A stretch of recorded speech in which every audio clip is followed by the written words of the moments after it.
नमस्ते दोस्तों, मैं हूँ राहुल और आप देख रहे हो अर्थनीति विद राहुल। तो स्वागत है आपका एक नए इंटरेस्टिंग वीडियो में। अगर आप इस चैनल पे नए हैं तो मैं आपको रिक्वेस्ट करूंगा कि काइंडली लाइक बटन को दबा दीजिए और इस चैनल को सब्सक्राइब करके इस चैनल के साथ जुड़े रहिए कि इन फ्यूचर में मैं जब भी कोई नया वीडियो लेके आऊँ आपके लिए तो उस टाइम पे वो आप तक पहुँचे और इस चैनल के थ्रू मैं आपके लिए कुछ फाइनेंशियल टॉपिक के ऊपर वीडियो लेके आ सकूं जिसके थ्रू आपको इन फ्यूचर जब भी आप कुछ भी फाइनेंशियल टॉपिक के ऊपर वीडियो ढूंढ रहे हो इस चैनल के थ्रू आप तक वो पहुंचे। तो दोस्तों आज हम लोग बात करने वाले हैं एक ऐसे टॉपिक के ऊपर जो आज के दुनिया में अगर हम लोग इंडियन हाउस होल्ड या इंडियन फैमिली के बारे में बात करें तो ये बहुत ही एक कॉमन सरदर्द बन चुका है और इस पे एक दो नहीं लाखों फैमिली जुड़ा हुआ है और आपको शायद पता भी नहीं चल रहा है कि आप कैसे इस जाल में धीरे धीरे फंसते जा रहे हो। और इस जाल का नाम है कर्जा या डेट ट्रैप। हम मैक्सिमम मिडिल क्लास लोग या बड़े लोगों को वो लोग भी कर्जा लेते हैं, उसका कर्जा और भी बड़े होता है।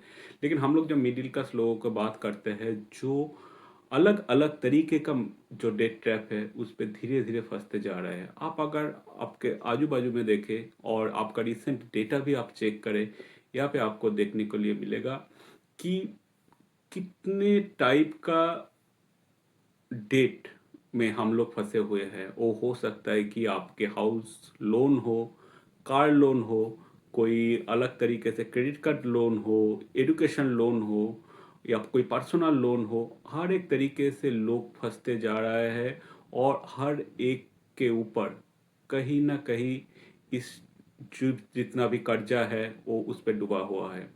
हो सकता है कि वो अमाउंट छोटा हो सकता है वो बड़ा हो, लेकिन आपको शायद पता भी नहीं चलेगा कि वो छोटा सा एक जो कर्जा आपने लिया था वो धीरे धीरे अलग अलग तरीके से बढ़ते बढ़ते कैसे एक बड़ा सा कर्जा बन चुका है जो आपके लिए एक सरदर्द का रीजन बन चुका है।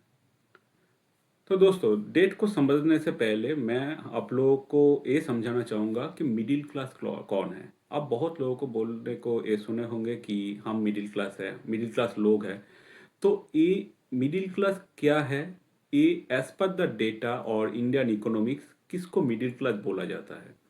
तो उस पे अगर मैं आपको बोलना चाहूँ तो देखिए दो डेटा मैं आपके सामने हो या दो इंस्टीट्यूशन का रिपोर्ट मैं आपके सामने रखने वाला हूँ।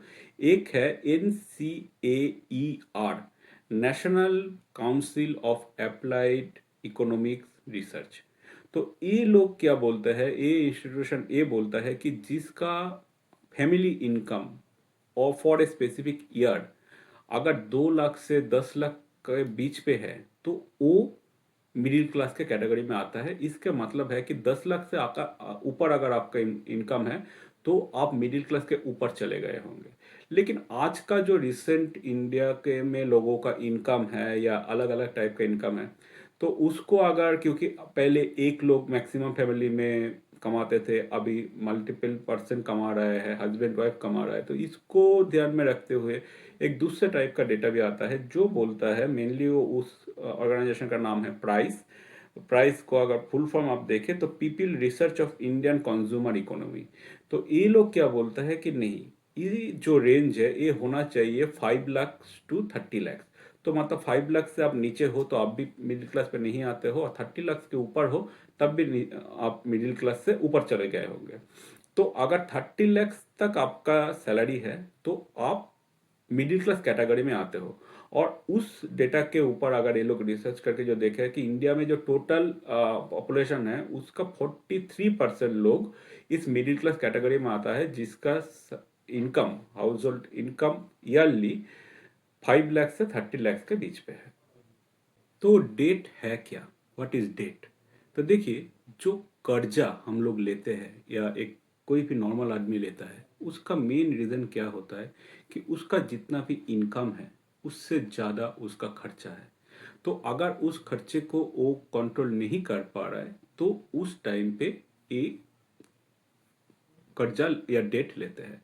तो ये अलग अलग टाइप का डेट हो सकता है, जैसे कि सोचिए कि आपका कोई मेडिकल इमरजेंसी आया जिस टाइम पे आपके पास कुछ पैसा है नहीं, तो आपको कुछ लोन लेना पड़ा। आप ये लोन हो सकता है कि आप किसी दोस्त या रिश्तेदार से ले। अगर वो ऑप्शन नहीं है तो उस टाइम पे आप बैंक तक जाएंगे, या अगर बैंक आप उस टाइम पे इमिडिएटली आपको लोन नहीं दे पाया या आपका क्रेडिट स्कोर खराब है, तो उस टाइम पे आप क्या करेंगे? उस टाइम पे आप ऐसे इंस्टीट्यूशन के पास जाएंगे जिसका इंटरेस्ट रेट बहुत ज़्यादा है, और शायद आपको पता भी नहीं है या आपको पता भी नहीं चलता है कि आप कैसे उस ट्रैप में फंस गए होंगे। और आप अगर 10,000 रुपये भी लेते होंगे तो वो चुकाते चुकाते आप 20 या 30 हजार रुपये आप उसको चुका चुके दे चुके होंगे। तो इस टाइप से धीरे धीरे लोग डेट ट्रैप में फंसते जाते हैं। कभी कभी एक मैं आपको इन इसके ये जो कॉन्फ्रेंस वीडियो है, यहाँ पे मैं आपको अलग अलग टाइप का डेट ट्रैप के बारे में या डेट जो इंडिया में लोग लेते हैं उसके बारे में बात करेंगे, और वहाँ पे आपको एज ए एग्जाम्पल या स्टोरीज के थ्रू बताएंगे कि कैसे इस ट्रैप में या इस काइंड ऑफ डेट के जो सिचुएशन है वो कैसे धीरे धीरे आपके सर के ऊपर चढ़ते जाते हैं। और आपको अब जब तक आप उसको रियलाइज करते हैं कि हाँ भाई मेरा तो सब कुछ, मैं कर्ज पे डूबा हुआ हूँ, तब तक आपके करने के लायक कुछ बचता नहीं है, एक्सेप्ट कि आप उस सिचुएशन को किसी तरीके से हैंडल कर पाते हो। पहले हम लोग जिस लोन के बारे में बात करेंगे वो है हाउस लोन। देखिए, हाउस एक ऐसा चीज़ है जो हम सबको एक स्टेबिलिटी देता है, सबका एक इमोशन जुड़ा हुआ होता है। तो हम मिडिल क्लास लोगों के लिए एक हाउस लोन लेना एक बहुत ही आम बात बन चुका है। तो आप देखेंगे कि जितने भी मल्टी स्टोरेड बिल्डिंग हो, कॉम्प्लेक्स हो, जहाँ पे भी आप प्रॉपर्टी लेने जाएंगे, वहाँ पे पहले भी आप कुछ भी उसके इंक्वायरी करेंगे, वो लोग आपको पहले ही बोलेंगे कि लोन मिल जाएगा। तो मतलब आज के दिन पे बैंक या जितने भी एनबीएफसी है वो लोग आपको लोन देने के लिए तैयार है। लेकिन आप अगर आप नहीं लेना चाहते हैं तो आपको उस उतना पैसे जमा करना पड़ेगा। लेकिन हाउस एक ऐसा चीज है, वो बहुत ही बड़ा खर्चा है, तो एक साथ में उसको जमा करना भी एक बहुत बड़े प्रॉब्लम है। तो लोग क्या करते हैं कि लोन ले लेते हैं। लेकिन जब वो लोन लेते हैं तो पहले तो आपको ये डिसाइड करना पड़ेगा कि are you going outside your capacity. अगर आपके जितने भी इनकम है, इज दिस स्टेबल इनकम, आप उस लोन को हर महीने चुकता कर पाओगे या नहीं। तो ये पहले आपको देखना पड़ेगा। अगर आप आपके कैपेसिटी के बाहर जाकर जस्ट किसी को दिखाने के लिए या आपके शौक के लिए एक ऐसे प्रॉपर्टी में आप हाउस लोन ले रहे हो जिसको आप चुका नहीं पाओगे, तो धीरे धीरे उस कर्ज आपके सर के ऊपर चढ़ जाएगा। और ऐसा भी हो सकता है कि लोन ना देने के वजह से वो हाउस होल्ड आपके या वो आपका खुद का प्रॉपर्टी आपके हाथ से चला जाए। तो इस टाइम पे ना तो आपके पास पैसा रहेगा, ना तो आपके पास प्रॉपर्टी रहेगा। तो ये एक चीज आपको देखना बहुत ही जरूरी है। तो ये एक वन टाइप का लोन है जो मैं बोला कि हाउस लोन। तो इस पे अगर इंडिया का टोटल अभी का जो जितना भी डेटा, रिसेंट डेटा में मुझे मिला है कि 22.5 लाख करोड़ का हाउस लोन चल रहा है इंडिया में। तो आप समझ सकते हो कि कितने बड़ा ये फिगर है कि उतने लोगों ने, और इतने लोगों ने नहीं मैं बोलूँगा, लेकिन इतना पैसे का लोन हर महीने या लोग चुकता करने के लिए ट्राई कर रहे हैं। उसके बाद का जो नेक्स्ट लोन है that is a vehicle loan. तो देखो, अभी व्हीकल बहुत लोगों के लिए ज़रूरत है, बहुत लोगों के लिए वो लग्जरी है। तो आप अगर व्हीकल लेने के लिए भी सोच रहे हो, या बहुत सारे लोगों को जो लोग ऑलरेडी व्हीकल ले चुका है, वो हो सकता है कि उसके काम के लिए लिया हो सकता है कि वो उसका शौक हो, लेकिन वो उसका ज़रूरत है नहीं है, सोच नहीं सोच के लोग बस लोगों को दिखाने के लिए, अरे मेरा दोस्त ने एक ऐसा बड़ा कार ले लिया है, मेरा मैं क्यों ऑल्टो चलाऊं या मैं क्यों स्विफ्ट चलाऊं, मुझे भी उस टाइप का कार चाहिए, मुझे भी बीएमडब्ल्यू चाहिए। लेकिन उसके इनकम के साथ शायद हो जाता है, लेकिन आपके इनकम के साथ शायद हो नहीं जाता है। तो इस टाइप का जो दिखाने वाला ऑप्शन है, तो उसके वजह से बहुत लोग इस टाइप का कार ले लेते हैं जो हम लोगों ने देखा है कि जो उसके कैपेसिटी के बाहर है। तो उस टाइम पे भी वो उसको लोन को पे करने पर हर महीने जो रिपे कर रहा है वो करते करते अगर उसका पैसा नहीं दे पा रहा है तो उस टाइम पे भी वो एक लोन के ट्रैप पे फंस जाता है। तो इसका भी एक जितना भी कार लोन वगैरह है, व्हीकल लोन है, अगर आप इसका टोटल डेटा, रिसेंट डेटा मैं जो चेक कर रहा था वहाँ पे 6.2 लाख करोड़ का व्हीकल लोन अभी भी इंडिया में चल रहा है। उसके बाद आता है एडुकेशन लोन। अभी आपको पता ही है कि एडुकेशन कैसे दिन के दिन उसका कॉस्टिंग बढ़ते जा रहा है, और इसका मेन रीज़न ये है कि जो गवर्नमेंट इंस्टीट्यूशंस हैं वहाँ पे ऑप्शन कम हो रहा है, उसका क्वालिटी गिरते जा रहा है। तो प्राइवेट एजुकेशन बोलिए, उस पर बहुत पैसा लग रहा है। और कुछ कुछ गवर्नमेंट एजुकेशन तो ऐसे भी है जो मेनली हायर स्टडीज़ के टाइम पे आईआईएम आईआईटीज वगैरह, वहाँ पे अभी बहुत खर्चा है। और गवर्नमेंट का है फिर भी वहाँ पे खर्चा बहुत बहुत ही ज़्यादा है। तो उसको अगर आपको उस जगह तक पहुंचना है, या आपके कुछ घर में ऐसे कुछ स्पेसिफिक टाइप का पढ़ाई करना चाहते हैं कि आपको मन है कि आपका बेटा या बेटी पायलट बनेगा, तो आप देखिए कि अगर प्राइवेट में आपको पायलट का ट्रेनिंग लेने जाएंगे तो कितना खर्चा आता है, करोड़ों में आता है। सेम टाइप का डॉक्टर में कि आपका बेटा या बेटी उसको गवर्नमेंट में मौका नहीं मिला, लेकिन आपको एज पर द आपको फैमिली ट्रेडिशन बोल सकता है, या आपका खुद का जो मन है या आपका बच्चे का मन है, इसको देखकर आप चाहे कि ना चलो उसको किसी तरीके से प्राइवेट में भी डॉक्टर बनाना पड़ेगा, अदरवाइज मैं या वो लाइफ में क्या करेगा। तो इस टाइम तक लोग सोच के एजुकेशन लोन के ऊपर चले जाता है, जो भी एक बहुत बड़े कर्जे में उन लोगों को डुबा देते हैं। तो उस टाइम पे ये नॉट ओनली कि इमीडिएटली एजुकेशन लोन आप अभी इमीडिएटली नहीं दे रहे हो, लेकिन देखो आपका बच्चा जो पढ़ के जब वो कंप्लीट करेगा तब उसके ऊपर कितना बड़ा बर्डन बनेगा कि इमीडिएटली जब से वो पढ़ाई खत्म करके कोई नौकरी या किसी के तरफ जाएगा तो पहले उसके ऊपर एक बड़ा सा लोन का प्रेशर होगा। तो पहले तो उसको वो चुकाना पड़ेगा। तो इस तरीके से आप आपके बच्चे को अच्छे भविष्य देने के जो कोशिश है उसके साथ साथ एक बड़ा सा लोन में भी उसको ढकेल रहे हो।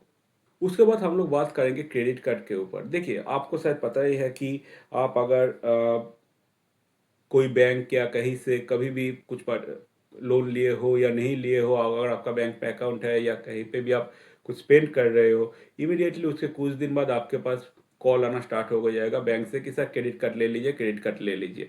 बहुत ही अवेलेबल हो गया है क्रेडिट कार्ड लेना। जस्ट आपको कुछ ही मिनिमल डॉक्यूमेंट सबमिट करना पड़ता है, आपको इनकम प्रूफ देना पड़ता है, आपके पास क्रेडिट कार्ड आ जाता है। लेकिन उस क्रेडिट कार्ड के थ्रू जब आप पैसे स्पेंड करना स्टार्ट करोगे उस टाइम पे इमीडिएटली आपको पैसा नहीं देना पड़ रहा है, लेकिन एट ए स्पेसिफिक टाइम, हो सकता है कि 30 डेज या 45 डेज के बाद आपके पास जब बिल आएगा तो मंथली बिल आपको देना पड़ेगा। अगर आप ऐसे किसी मंथ पे क्रेडिट कार्ड पे कुछ ऐसे खर्चा कर चुके हो जो नेक्स्ट मंथ पे आपको देना ही पड़ेगा, अगर आप नहीं दे सकते तो उस टाइम पे आप क्या कर रहे हो, आप मिनिमल पे के तरफ जा रहे हो। और उस टाइम पे आप वो मिनिमल पे तो कर रहे हो, लेकिन आपका इंटरेस्ट इतना बढ़ते जाता है और क्रेडिट कार्ड के इंटरेस्ट बहुत ही ज़्यादा होता है। तो उस टाइम पे वो इंटरेस्ट रेट बढ़ते बढ़ते आप सोचे कि 50,000 रुपया क्रेडिट कार्ड में खर्चा किए थे, आप उसको मिनिमम पे कर चुके हो, लेकिन जब 2 महीने 3 महीने बाद जब उसको आप एक्चुअली पे करने गए तो आप 60,000 70,000 रुपया पे कर रहे हो। तो ये जो इतना बड़ा गैप बन जाता है आपके इंटरेस्ट रेट पे, तो ये आपको एक अलग से बर्डन क्रिएट करता है। तो credit card is one of the reason कि ये one of the type of debt जो हम लोग अभी के टाइम पे लेते हैं और वो हमारे ऊपर एक बड़ा सा बर्डन बन जाता है। उसके साथ आता है और एक चीज जो है पर्सनल लोन। पर्सनल लोन आपको पता है कि आ, हम अलग अलग रीजन से लेते हैं, कभी वो इमरजेंसी में हो सकता है। लेकिन आज के दिन पे क्या देखा गया है, पता है दोस्तों, कि लोग घूमने के लिए पर्सनल लोन ले रहे हैं। लोग कुछ चीज को अचीव करना चाहता है जो उसके पास पैसा नहीं है, वो उसके मन से लग रहा है कि मुझे ये चाहिए। मेरा दोस्त घूमने गया है, मेरा रिलेटिव घूमने गया है, मेरा पड़ोस वाले घूमने गया है, तो मैं नहीं जाएंगे इंस्टाग्राम या फेसबुक पे उसका पिक्चर नहीं लगाएंगे तो लोग बोलेंगे कि मैं लाइफ पे कुछ कर नहीं रहा हूँ। तो वो दिखाने के लिए लोग अभी पर्सनल लोन की तरफ घुस रहा है। और इंडिया में अगर रिसेंट डेटा आप देखेंगे तो 13 से 14 लाख करोड़ रुपया लोग पर्सनल लोन लेके बैठा है। मैं नहीं बोल रहा हूँ कि इमरजेंसी पर्पस के लिए नहीं ले सकते। ऑब्वियसली आपको अगर पैसे का ज़रूरत है और इमीडिएटली आपके पास नहीं है तो आप जाएंगे कहाँ, क्योंकि दोस्त लोग या रिलेटिव्स हर टाइम पे आपको मदद करेगा उसका कोई गारंटी तो है नहीं। अब ये न्यूक्लियर फैमिली है कि आप दूसरे कहीं से ले भी नहीं सकते। तो उस टाइम पे, अभी के टाइम पे बहुत सारे ऐप्स वगैरह भी आपको इमीडिएटली पैसा ट्रांसफ़र कर देता है, आप वहाँ से ले लेते हो। लेकिन बाद में आपको पता चलता है या बाद में जब उसको रियलाइज़ करते हो तो आपको इतना ज़्यादा पैसा चुकाना पड़ेगा, आप उसको चुका नहीं पाते हो और कॉन्टिन्यूसली धीरे धीरे वो बढ़ते जाता है। देन वहाँ से कॉल आना स्टार्ट हो जाता है, थ्रेटनिंग स्टार्ट हो जाता है। तो बहुत सोच समझ के आपको एक पर्सनल लोन लेना चाहिए। उसके बाद अगर आप लोग अभी अलग टाइप का लोन भी ले रहे हैं, जैसे कि गोल्ड लोन वगैरह, जो आपका खुद का एसेट है, जो उसको गिरवी रख के आप पैसा उठा ले रहे हो, उसका रीज़न जो भी हो, वो पर्सनल रीज़न भी हो सकता है, घूमने के लिए भी हो सकता है, खाने के लिए भी हो सकता है, शॉपिंग के लिए भी हो सकता है। तो इस टाइप का लोन लेते लेते धीरे धीरे में क्या हो रहा है कि वो एक ट्रैप पे फंसते जा रहा है। तो क्या, मैं आपको ये बताने का कोशिश कर रहा हूँ दोस्तों कि देखो कि लाइफ में कब क्या प्रॉब्लम आए किसी को पता नहीं। तो अगर आप एक लोन ले रहे हो, उसको चुकाने के लिए आपको दूसरा लोन लेना पड़ रहा है। जैसे कि क्रेडिट कार्ड के साथ बहुत ही लोगों के साथ हो रहा है कि एक क्रेडिट कार्ड का बिल चुकाने के लिए वो दूसरे क्रेडिट कार्ड का इस्तेमाल कर रहा है, फिर दूसरे का बिल चुकाने के लिए थर्ड का इस्तेमाल कर रहा है। ऐसे चलते चलते कुछ महीने के बाद ये देखा जा रहा है कि उस बंदे का हाउस होल्ड इनकम मंथली हो सकता है कि 50,000 रुपया हो, लेकिन वो जब क्रेडिट कार्ड से स्टार्ट किया था 1 साल पहले, उस टाइम पे वो शायद 5,000 या 10,000 का बिल आता था। लेकिन धीरे धीरे वो इतना उसके अंदर घुसता गया, क्योंकि वो ट्रैक ही नहीं कर पा रहा है कि कौन सा वाला मेरा खर्चा जरूरी है, कौन सा बड़ा जरूरी नहीं है। तो वो हर एक चीज पे खर्च करता करता जा रहा है, क्योंकि उसको लगता है कि मैं बाद में दे दूंगा। लेकिन बाद में तो तब दूंगा ना कि जो मेरा आज का ऑलरेडी जो जितना भी मेरा कर्जा है उसको मैं चुकाऊंगा, तब तो मैं इसको दे पाऊंगा। लेकिन वो कंट्रोल ही नहीं कर पा रहा है। इसका बड़ा रीजन है कि उसका जो लाइफस्टाइल बन चुका है वो उसको करने नहीं दे रहा है। उसके साथ साथ जो लोगों को दिखाने के लिए या लोगों को उस जो हर एक दिन का जो उसका जिन लोगों से वो बात करता है, जिनसे वो मिलता जुलता है, उसके साथ उसका जो स्टेटस मेंटेन करना पड़ता है, लाइफस्टाइल मेंटेन करना पड़ता है, उसको स्टेबल रखने के लिए वो खर्चे पे खर्चा करता जाता है और उसको समझ में नहीं आता है कि कब रुकना है। तो ये तो बहुत ज़रूरी है आपको समझना कि रुकना कब है और कैसे रुकना है। तो इस वीडियो में हम लोग बात करें कि क्या डिफरेंट टाइप्स का ये डेट होता है और कैसे एक बंदे या कोई एक फैमिली इस डेट ट्रैप पे फंसते जाते हैं।